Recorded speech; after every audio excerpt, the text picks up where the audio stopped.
여러분 이순신 장군 좋아하세요? 안 좋아하세요? 네, 좋아하시죠? 저도 이순신 장군을 정말 좋아하는데요. 아직 신에게는 12척의 배가 남아 있사옵니다. 만일 그 두려움을 용기로 바꿀 수만 있다면 말이다. 더 이상 살 곳도 물러설 곳도 없다. 영화 명량에서 이 이순신 장군의 역할을 맡았던 최민식이 했던 대사죠. 이순신 장군은 정말 하나밖에 없는 생명을 바쳐서 나라를 구했던 명장이었습니다. 그래서 우리 모두가 그를 정말 자랑스러워하고 존경하는데요. 이순신 장군은 선조가 통치했던 1545년에 태어나서 1572년, 그러니까 28살에 묵과시험 중에서도 훈련원 별과에 응시를 했습니다. 그러나 안타깝게도 이 시험을 치르는 도중에 말에서 그만 떨어지면서 왼쪽 다리가 부러지는 바람에 낙방하고 말았습니다. 그래서 32살이 되어서 식년시 묵과에 병과로 다시 응시해서 급제하면서 드디어 32살이라는 매우 늦은 나이에 관직에 나아가게 되었습니다. 당시에 32살이라는 나이는 결코 적은 나이가 아니었습니다. 또한 이순신 장군은 57세에 사망했기 때문에 25년밖에 안 되는 이 군 그 직을 감당하지 못했기 때문에 정말 늦은 나이에 나간 거였어요. 사실 그 25년 중에서도 3년은 부친상으로, 그리고 2년은 형벌을 받으면서 그 근무를 하지 못했기 때문에 실제로 근무한 것은 20년밖에 되지 않습니다. 어떻게 보면 이순신 장군은 정말 매우 늦은 시기에 관직에 나갔다고 할 수가 있습니다. 여러분, 이순신 장군도 재수했다는 것을 오늘 처음 아신 분 계실 것 같은데요. 저도 이제 이순신 장군에 대해서 이렇게 조사하면서 이순신 장군이 이렇게 재수를 했구나, 그런 것을 알게 되었는데, 재수하는 자녀를 둔 분이 혹시 이 자리에 계시다면은 이것을 통해서 좀 위로를 받으시기를 바라고, 이제 수능 시험을 얼마 앞두고 있는데 사랑하는 자녀에게 너는 할 수 있다는 희망과 용기를 좀 불어넣어 주시면 좋겠습니다. 또 공무원 시험이나 다른 시험을 준비하고 있는 자녀를 두신 부모님도 너는 할 수 있다는 용기를 좀 불어넣어 주시고 격려해 주셨으면 좋겠습니다. 이 이순신 장군은요, 여러 보직을 이제 두루 거치는 가운데 1583년에 부친상을 당하게 되는데, 그때 이제 관직에서 물러나서 이제 그 부친을 이제 그 상 당한 것을 이제 이렇게 기리기 위해서 3년 물러난 후에 1586년에 다시 이제 관직에 나서게 되는데, 이때 함경도 조산보 만호로 이제 임명이 되었습니다. 하지만 그 다음 해에 이 녹둔도에 있는 둔전을 관리하다가 이 여진족으로부터 습격을 당해서 피해를 입게 되면서 감옥에 갇히게 되고, 그리고 옥고를 치르는 도중에 이 장형을 당하게 됩니다. 여러분이 장형이 뭔지 아세요? 아마 TV에서 보셨을 텐데요. 이 장형은 빨갛게 칠한 그 노와 같이 생긴 긴 막대기로 엉덩이를 때리는 형벌을 말합니다. 일명 곤장이라고 하죠.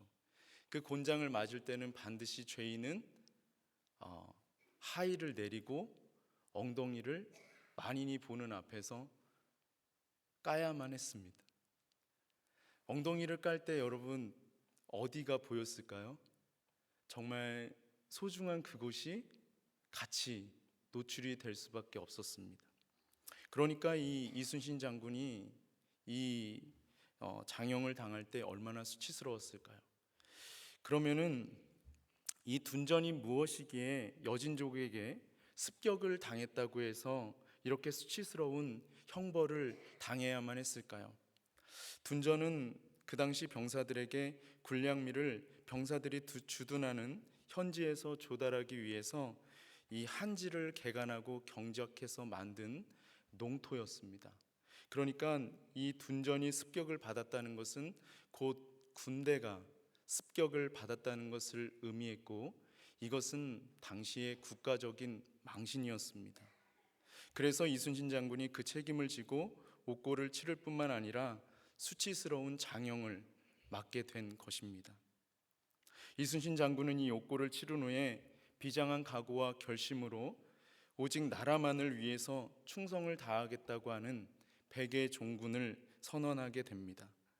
그 후에 2년을 쉬다가 1589년 45살이 되던 해에 이사내라고 하는 사람의 추천으로 다시 이제 관직에 나서게 된 이순신은 1591년, 그러니까 임진왜란이 일어나기 1년 전에 진도 군수로 임명이 되었습니다. 하지만 부임을 하기도 전에 다시 이 전라좌도 수군절도사로 임명이 되어 전라좌수영으로 부임한 이순신은 그곳에서 이제 이 전함인 거북선을 건조하고 군비를 확충하면서 왜군의 침략에 대비했습니다. 이순신 장군이 이 진도 군수로 임명이 되고 나서 부임을 하기 전에 이 전라좌도 수군절도사로 다시 임명을 받게 되었다는 것은 그 당시 나라가 얼마나 안보적으로 혼란스럽고 위태로운 상황 가운데 있었는지를 보여주는 것입니다. 그러한 위태로운 상황 가운데에서도 이순신 장군은 정신을 똑바로 차리고 임진왜란을 준비하고 있었던 것이죠. 1592년에 드디어 임진왜란이 일어나고 나라는 한순간에 위기에 빠지게 되어버렸습니다. 전쟁이 시작된 지 불과 보름 만에, 보름 남짓되는 이 짧은 시간에 서울이 함락이 되고 선조가 황급히 피난을 가야 될 정도로 정말 심각한 상황이 전개되었습니다. 나라가 왜군에게 멸망당할 수 있는 급박한 상황 속에서 전쟁에 출전하게 된 이순신 장군은 왜군들과의 해전에서 23전 23승이라는 정말 혁혁한 공을 세우게 되는데요. 정말 중요한 것은 폐색이 짙었던 상황을 뒤바꿔 놓음으로써 나라를 위기에서 구해냈을 뿐만 아니라 이 조선 수군들에게 우리도 왜군과 싸워서 이길 수 있다는 용기와 자신감을 불어넣어 준 것입니다. 이순신 장군은 이렇게 전쟁에 나가기만 하면 승리하는 용장이었는데요.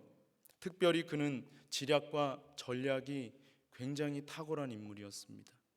이순신 장군이 이 전쟁 전략과 전술이 탁월했다는 것을 보여주는 단적인 예가 바로 지금의 진도대교가 위치하고 있는 곳에서 벌어진 이 명량해전이었습니다. 1597년에 벌어진 이 명량해전에서 왜군들은 133척이나 되는 정말 엄청난 함대를 이끌고 조선을 쳐들어왔습니다. 조선의 전체 해군을 통솔하는 지휘관의 자리에 있었던 이순신 장군에게는 전쟁을 수행하기 위한 배, 즉 전선 12척과 정탐선 32척이 전부였습니다. 그 당시 이순신의 직책은 삼도 수군 통제사였는데 지금으로 말하면 해군 참모 총장에 해당되는 직책으로서 이 해군의 작전을 총괄적으로 지휘하는 중요한 직책이었습니다. 그런 막중한 직책을 맡고 있는 장군이 지휘하는 배가 고작 12대에 불과했습니다.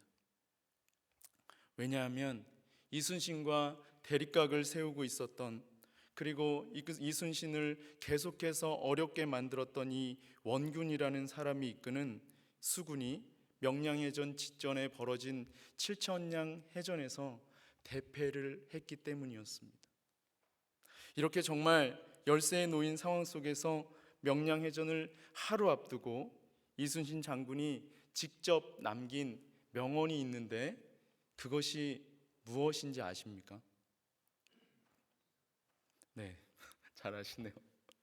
필사즉생, 필생즉사라는 휘호였습니다. 죽고자 하는 자는 살고 살고자 하는 자는 죽는다. 이 글은 이순신 장군이 명량해전에 나가기 하루 전 그날 밤에 쓴 휘호입니다. 필사즉생, 필생즉사. 성경에도 이와 비슷한 말씀이 있지만 다른 맥락에서 쓰여진 거예요.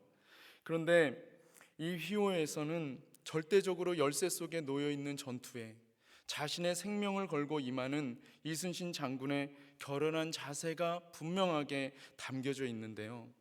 사실 그 당시의 조정에서는 왜군에 비해서 수군이 너무 미약하다는 것을 잘 알고 있었기 때문에 이순신 장군에게 육군에 종사하라는 명령을 내립니다. 이때 이순신 장군은 결사항쟁의 정신으로 전투에 나갈 것을 다짐하면서 조정에 이렇게 알렸습니다. 이제 제게 전선이 아직도 12척이나 남아 있습니다. 죽을 힘을 내어 한 거에 싸우면 오히려 할 수 있는 일입니다.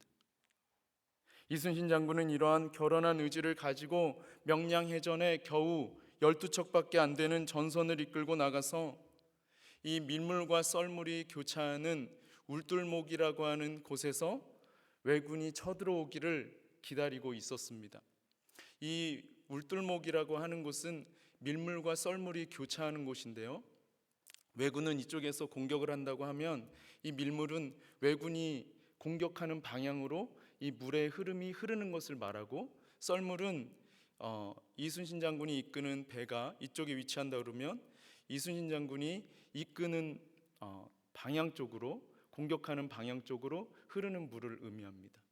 근데 이 이순신 장군은 그때 당시에 아주 치밀하게 계산을 다 해놓고 언제 밀물이 썰물로 바뀌는지를 다 계산을 한 뒤에 이제 그 울돌목이라는 곳에서 왜군을 기다리는데, 처음에는 밀물이 밀려오니까 왜군이 그 빠른 물을 타고 아주 빠르게 공격을 해옵니다. 그런데 한순간에 그 밀물이 썰물로 바뀌게 되면서 이제 물의 흐름이 완전히 바뀌니까, 이 해전은 물 위에서 싸우는 거잖아요. 그러니까 물의 흐름이 굉장히 중요해요. 그냥 땅 위에서 싸우는 것이 아니기 때문에. 그러니까 이제 물의 흐름이 바뀌면 그러면 어떻게 되냐면 이제 방향을 유지하면서 싸워야 되는 어려움이 발생하는 것입니다. 그러니까 일순간에 왜군들은 당혹감에 빠지게 되고, 그러면서 이순신 장군이 이끄는 배는 이제 썰물을 타고 빠르게 공격을 해 나가는 거예요. 그렇게 되니까 당황을 하게 되면서 이 왜군들이 혼란에 휩싸이고 이제 도망을 치기 시작하는데, 그것도 여의치가 않아서 31척이나 되는 배가 그때 침몰을 당하고 나머지 배들은 퇴각을 하게 됩니다. 그러면서 승리를 하게 되는데요. 여러분이 잘 아시는 대로 이순신 장군의 대승리였습니다. 설명이 좀 길어졌는데요. 제가 이순신 장군이 명량해전에서 싸운 이야기를 말씀드리는 이유는 오늘 다윗이 처한 상황이 이 명량해전을 앞둔 이순신 장군이 처했던 상황과 정말 비슷하기 때문입니다. 다윗은 지금 이 골리앗이라고 하는 어마어마한 거인이요, 어려서부터 훈련된 철저하게 훈련을 받은 용사와 싸움을 벌이려고 하고 있습니다. 골리앗이 어떤 사람인지가 17장 4절 이하에 잘 나와 있는데요. 골리앗은 키가 6규빗 한 뼘이나 되었습니다. 여러분이 잘 아시는 대로 이 한 규빗은 45cm에서 50cm이고 한 뼘은 대략 30cm입니다. 그러니까 이 골리앗의 키는 어림잡아서 계산을 해봐도 3m가 넘었습니다. 또한 골리앗은 키만 큰 것이 아니라 골격도 정말 크고 몸도 육중한 그런 장수였습니다. 머리에는 노스로 된 투구를 썼고 몸에는 노스로 된 비늘로 만든 갑옷을 입었는데 갑옷의 무게가 5,000세겔이었다고 말씀하고 있습니다. 1세겔의 무게는 11.4g 정도 되는 무게입니다. 계산을 해보면 어림잡아도 약 57kg가 넘는 무게입니다. 또한 다리에는 노스로 된 각반을 찾고 어깨 사이에는 노스로 된 단창을 장착하고 있었습니다. 그리고 그가 쓰는 창자루는 배틀채와 같았습니다. 배틀채는 배를 짤 때에 배의 날줄을 이동시키는 데 사용하는 이 가로 지름대를 말하는데, 창자루가 그 배틀채와 같았다는 것은 이 창자루가 매우 길었다는 것을 의미하는 것입니다. 또 창자루 끝에 있는 철로 된 창날만 600세겔, 즉 약 7kg 정도의 무게가 나갔습니다. 그러면 이렇게 육중한 골리앗과 싸우러 나가는 오늘 다윗은 어떻습니까? 오늘 우리가 읽은 본문 앞에 나오는 38절과 39절을 보십시오. 38절과 39절을 보면 사울이 자신의 군복을 다윗에게 입혀주고 노스로 된 투구를 그에게 씌워주고 갑옷을 입히고 그리고 칼을 군복 위에 채워주는 것을 볼 수가 있습니다. 그런데 다윗은 이런 전투 장비가 익숙하지 않아서 곧 벗어버리는 것을 볼 수가 있습니다. 이것은 다윗이 전투에 대한 경험이 전무하다는 것을 의미합니다.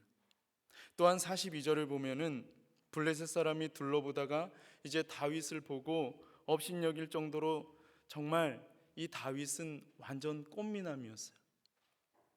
계속해서 43절과 44절을 보시면 이 막대기를 들고 나오는 다윗을 향해서 골리앗이 내가 나를 개로 여기고 막대기를 가지고 나오느냐?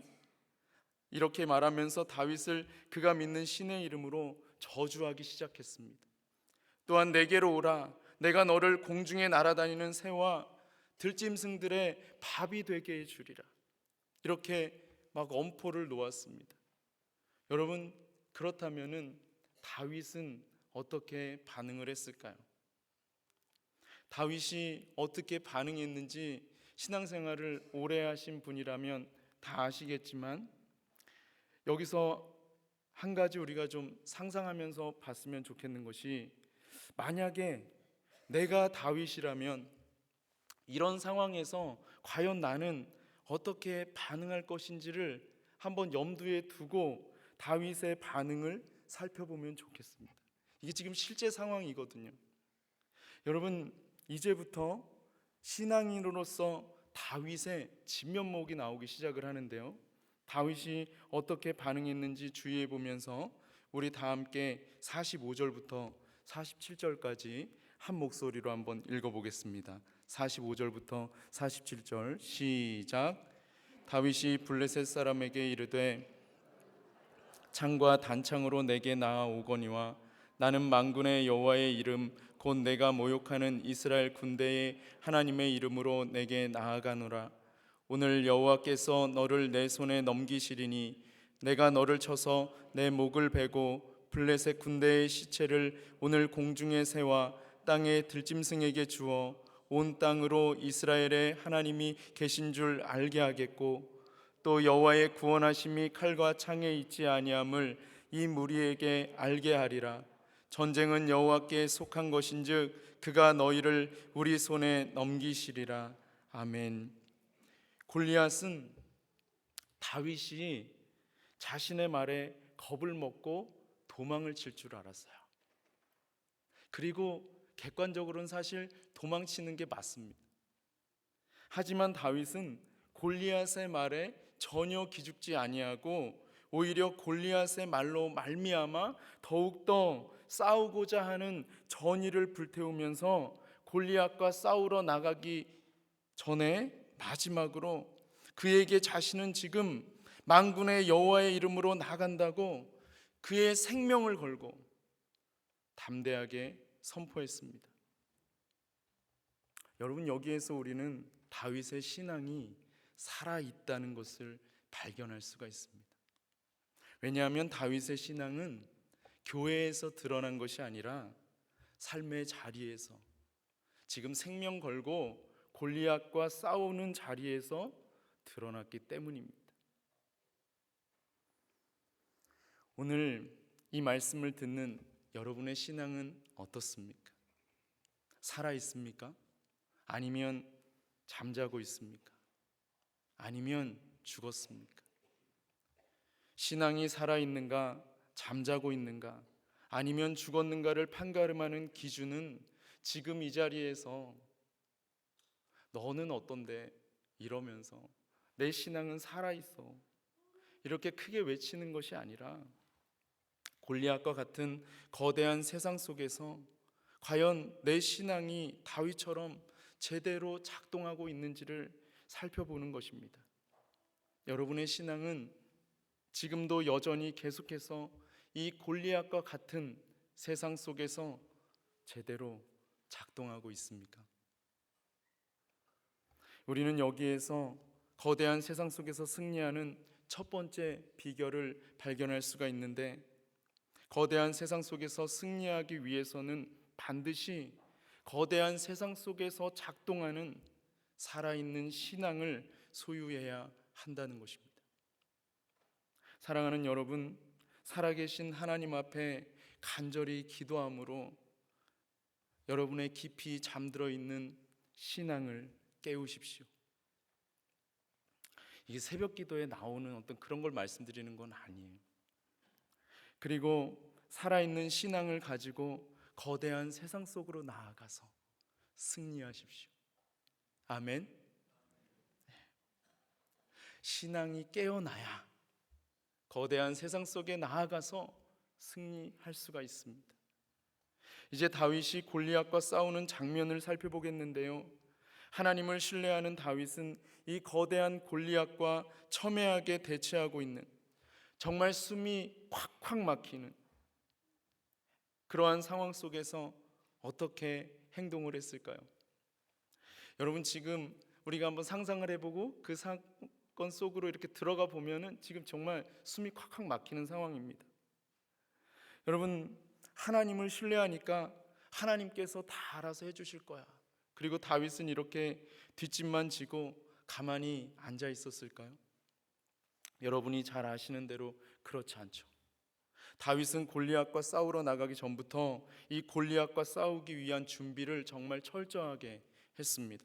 다윗이 어떻게 준비했는지 우리 다 함께 한번 40절을 같이 한번 읽어보겠습니다. 40절 시작. 손에 막대기를 가지고 시내에서 매끄러운 돌 5을 골라서 자기 목자의 제구 곧 주머니에 넣고 손에 물매를 가지고 블레셋 사람에게로 나아가니라. 아멘. 다윗은 노스로 된 투구를 쓰고 노스로 된 갑옷을 입고 그리고 철로 된 칼을 차고 싸움에 나가는 대신에 손에 막대기를 들고 그리고 시냇가로 가서 겨우 줍는다는 게 매끄러운 돌 5개를 골라서 자신의 주머니에 넣고 그리고 손에 물매를 가지고 블레셋 사람에게 나아갔습니다. 이게 다윗이 준비한 전투 준비의 모든 것이었어요. 기왕에 돌을 고르려면 지금 다윗을 죽이려고 하잖아요. 아니죠, 골리앗을 죽여야 되는 상황이잖아요. 그러면 기왕에 돌을 고르려면 좀 이 모난 그죠 날카로운 그런 돌을 골라야 될 거 아닙니까? 그죠? 매끄러운 돌을 골라서 어떻게 했다는 거예요 지금? 아니면은 좀 짱돌 같은 거 좀 큰 거 좀 정말 이거 던지면 그냥 한 방에 갈 수 있는 그런 돌을 골라야 되는데 겨우 고른 게 매끄러운 돌 5개입니다. 너무 시시하지 않습니까? 한번 생각을 해보십시오. 이 다윗이 활동했던 시대는 철기 시대였습니다. 철은 그 당시에 가장 강력했던 무기였기 때문에 전쟁에 나가는 자는 반드시 철로 된 무기를 가지고 나아갔습니다. 그래서 뭐 이 계급이 낮은 일반 병사라고 할지라도 집에서 쓰는 농기구 그 철로 된 농기구라도 가지고 들고 나갔어요. 그런데 이 전쟁에 나아가는 자가 철로 된 무기를 가지고 나아가지 않는다는 것은 자살 행위를 하는 것이나 마찬가지였습니다. 그럼에도 불구하고 이 다윗은 철로 된 칼을 가지고 적과 생명을 걸고 싸우는 전쟁에 나아가는 대신에 막대기와 매끄러운 돌과 물매만을 가지고 나아가는 것을 선택했습니다. 그러니 이 광경을 지켜보는 이스라엘 사람들이 지금 얼마나 한심스럽고 답답했을까요?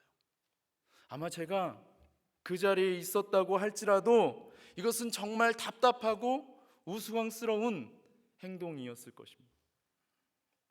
그런데 놀랍게도 48절과 49절에 나오는 것처럼 절대적으로 열세에 놓여 있었던 이 다윗이 골리앗과의 싸움에서 가볍게 승리했습니다. 우리 다 함께 한번 48절과 49절을 읽어보겠습니다. 시작.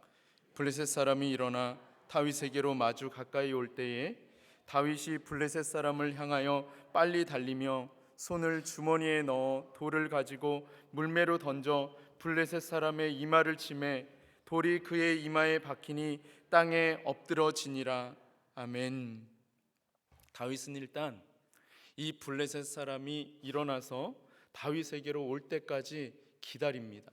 그렇게 기다렸다가 이 블레셋 사람이 움직이기 시작하니까 갑자기 다윗이 굉장히 빠른 속도로 달려가기 시작을 했습니다. 그리고 그가 원하는 거리와 그가 원하는 속도에 도달했을 때 다윗은 주머니에서 재빠르게 돌 하나를 꺼내서 물매에 넣고 돌리다가 골리앗을 향해서 힘차게 던졌습니다. 돌은 노트구를 쓴 골리앗의 이마를 뚫고 들어가서 이마에 박혔고 이 골리앗은 한순간에 꼬꾸라졌습니다. 다윗은 순식간에 골리앗에게 달려가서 골리앗을 발로 밟고 그의 칼집에서 그의 칼을 빼내어서 그 칼로 골리앗의 머리를 한 칼에 댕강 잘라버렸습니다. 다윗은 하나님이 주시는 영광스러운 승리를 맛보았습니다. 여러분, 오늘 우리는 이것을 어떻게 우리의 삶 속에 적용할 수 있을까요? 우리는 솔직히 이 다윗이 골리앗과 싸워서 이긴 이 이야기를 오늘 나의 삶 속에 어떻게 적용해야 할지를 잘 모릅니다. 그래서 우리는 그저 아이들에게 옛날 이야기를 해주는 것처럼 다윗이 골리앗을 이겼대 이렇게 이야기해 주는 것으로 그냥 끝나버릴 때가 정말 많이 있습니다. 다윗이 골리앗을 이긴 이 이야기를 오늘 나의 삶 속에 적용하려면 여러분, 우리 어떻게 해야 될까요?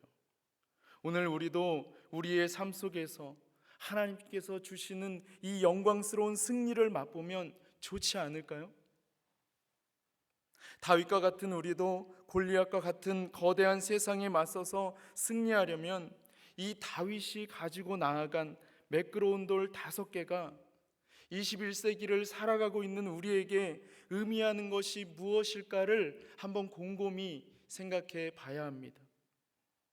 다윗이 철기 시대에 자기와는 정말 비교가 되지 않을 정도로 거대하고 훈련된 장수와 목숨을 걸고 싸워야 하는 정말 일생일대의 싸움에서 사울이 준 장수들이 사용하는 이 철로 된 칼을 가지고 나아가는 대신에 매끄러운 돌을 가지고 나아가는 것은 정말 이해할 수 없는 행동이었어요. 특히 적군의 장수인 이 골리앗이 가지고 있었던 배틀채와 같이 길이가 긴 창자루 끝에는 철로 된 무거운 칼날이 달려 있어서 가지고 다닐 때는 이 칼날을, 이 창자루를 지탱하기도 어렵지만 적을 제압할 때는 그 무거운 창자루가 한순간에 아주 쉽게 적을 베어버릴 수 있는 강력한 무기로 돌변한다는 점을 생각할 때에 이 칼을 가지고 나아가지 않고 매끄러운 돌을 가지고 나아가는 것은 도무지 이해할 수 없는 행동이었습니다. 다윗이 나무 막대기와 시냇가에서 주운 매끄러운 돌 5개를 가지고 나아갈 때에 이 골리앗뿐만 아니라 하나님을 믿는 모든 이스라엘 사람들도 과연 저 매끄러운 돌로 거인이며 훈련된 용사요 모두가 두려워하고 있는 이 골리앗을 제압한다는 것이 과연 가능할까? 이런 생각을 했습니다. 여러분, 우리가 세상에 나아가서 삶의 자리에서 살아갈 때도 이와 똑같은 일이 벌어지는 것을 볼 수가 있어요. 골리앗과 같은 세상 속에 나아가서 살아갈 때에 오직 매끄러운 돌과 같은 이 하나님의 말씀만을 가지고 나아간다는 것은 마치 패배를 각오하고 나아가는 것처럼 보입니다. 신자임에도 불구하고 우리는 이런 생각을 할 때가 정말 많이 있습니다. 과연 이 매끄러운 돌과 같은 하나님의 말씀만을 가지고 거대한 세상에 나아가서 승리한다는 것이 가능할까? 아무리 생각해봐도 하나님의 말씀만으로는 도저히 이 거대하고 거친 세상 속에서 승리할 수가 없을 것 같습니다. 그래서 우리는 세상에서 승리하기 위한 다른 방법들을 강구하기 시작합니다. 세상에서 승리하려면 세상과 적당히 타협할 줄도 알아야 되고, 때에 따라서는 편법도 쓸 줄 알아야 되며, 경우에 따라서는 좀 뇌물도 사용할 줄 알아야 되고, 그래도 안 될 때는 불법을 사용해서라도 승리하기 위해서는 써야 한다고 생각할 때가 많이 있습니다. 그리고 실제로 세상과 타협하면서 적당히 살아가고 있는 그리스도인을 이제는 너무나 쉽게 볼 수가 있습니다. 하지만 오늘 말씀이 보여주는 결과는 어떻습니까? 다윗이 오직 매끄러운 돌 5개만을 가지고 골리앗 앞에 나아갔지만 골리앗을 무너뜨리고 승리한 것처럼 우리가 오직 하나님의 말씀만을 가지고 세상 가운데 나아가면 우리는 이 거대한 세상에서 반드시 승리하게 된다는 것입니다. 여러분 믿으십니까? 왜 그럴까요? 살아계신 하나님께서 나와 함께 하시기 때문입니다. 사랑하는 여러분, 이 하나님의 말씀에는 세상을 이길 수 있는 강력한 힘이 있습니다. 살아있는 하나님의 말씀은 잠들어 있는 나를 깨워서 나로 하여금 하나님의 말씀 앞에서 살아가도록 하며 이 세상 가운데에서 승리하게 하는 능력이 있습니다. 여러분, 살아있는 하나님의 이 말씀에는 전혀 무방비 상태에 있는 나를 하나님의 용사로 무장시켜서 골리앗과 같은 세상과 맞서 싸워 승리하게 해주는 능력이 있습니다. 살아있는 이 하나님의 말씀은 거대한 세상과 맞서 싸우는 방법을 몰라서 발만 동동 구르고 있는 나에게 세상에서 승리하는 비결을 가르쳐주고, 이 살아있는 하나님의 말씀은 오늘 거대한 세상 앞에서 두려움에 사로잡혀서 어쩔 줄 몰라서 벌벌 떨고 있는 나에게 세상에 나아가서 승리할 수 있는 용기를 줍니다. 이 살아있는 하나님의 말씀은 죽은 자를 일으키고 병든 자를 고치는 능력이 있습니다. 여러분, 이 살아있는 하나님의 말씀은 죄 가운데 방황하는 자에게 그 죄악 가운데 머물지 아니하고 하나님께서 원하시는 뜻이 무엇인지를 깨닫게 하며 그가 죄악에서 벗어나 거룩한 삶을 살아가도록 하는 능력이 있습니다.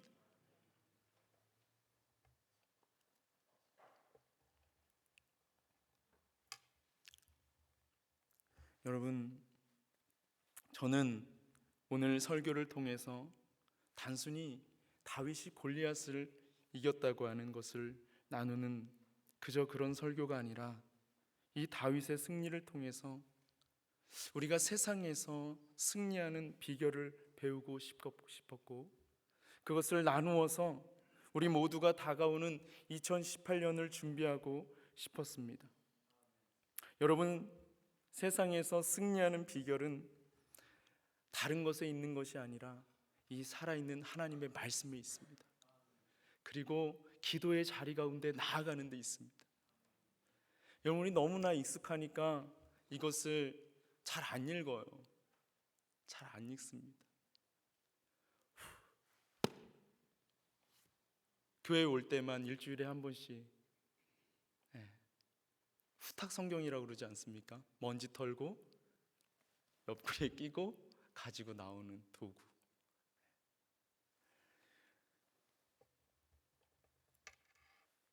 여러분, 하나님의 말씀으로 무장하는 자에게 2018년의 승리가 주어질 것입니다. 대개 앞서가는 사람들은 새해를 10월 달부터 준비한다고 하죠. 여러분은 어떻게 지금 2018년을 준비해 가고 계십니까? 하나님의 말씀을 읽으십시오. 하나님의 말씀으로 무장하십시오. 저는 하나님의 말씀으로 무장하는 자에게 2018년의 승리가 주어질 것을 믿습니다. 다 함께 기도드리겠습니다. 살아계신 하나님 아버지, 오늘 다윗이 골리앗과 싸워 승리한 이 말씀을 통해서 아버지 하나님, 이 세상 가운데에서 승리하는 비결을 배우기 원하고, 또한 아버지 하나님의 말씀을 가지고 세상 가운데 나아가서 승리하기 원하는 저희들에게 성령을 부어주셔서 이 하나님의 말씀이 살아있다는 것을 깨닫게 하여 주시고, 죽은 자를 일으키는 능력이 있다는 것을 경험하게 하시며, 병든 자를 일으키는 능력이 있음을 아버지 하나님 깨닫게 하여 주시옵소서. 아버지 하나님의 놀라운 역사하심으로 말미암아 오늘 나의 삶의 자리 가운데 있는 거대한 골리앗을 아버지 하나님 제압하며 나아가는 우리 모두가 다 되기를 간절히 소망하오며, 살아계신 예수님의 이름으로 감사하며 간절히 기도 올리옵나이다. 아멘.